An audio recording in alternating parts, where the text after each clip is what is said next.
Hi, I'm Scott Shelody, Managing Director for TJM Europe. I'm in from London on American soil here in Chicago on the CME Group floors for Traders Exclusive. And here are my thoughts about we've seen a crazy couple of weeks. Things still are kind of nervous out there. We can all see what's happening. Let's just start off with this. We've had some better economic figures. We've seen some inflation kind of eke through. And that would be because we see wages rising. That's a good thing, right? We see the GDP numbers a little hotter than expected. That's a good thing, right? These are all good things for the economy. But hey, the stock market sells off because everybody gets wobbles about, hey, what that might do to the interest rates. Well, the first question people ask is, how can we see this equity market sell off when we've got good economic news? That can be countered with another question. Well, why did the market go straight up for 7 years when we only had bad economic news? So just because we've got good economic news doesn't portend that we're automatically going to have higher asset prices. It just means that we're in this recalibration mode, right? We're on our way to normalization.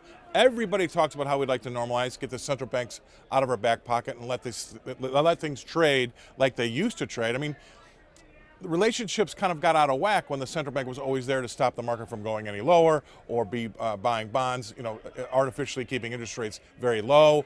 But now, slowly but surely, we're like a prize fighter in the 8th round. We've been hitting the head a lot. We're just trying to find our feet here, recalibrate, and just think about what the world would look like with higher interest rates and how that might affect asset prices. Now, yes, we still have the bottom pickers out there that are actually kind of being rewarded still. The FOMO, right? Fear of missing out. So these markets flush higher quicker than I'd like them to. I don't want anybody to be punished or actually lose money, but I do want the market to be healthier. So have we taught anybody a lesson by going back to where the prices were in mid-December? I don't think so, really. I mean, not that I want to see things get hurt a lot more. I just want everybody to realize that the last 6 or 7 years have been the unprecedented part of this move, not the last 2 weeks. These corrections, I've seen a ton of them.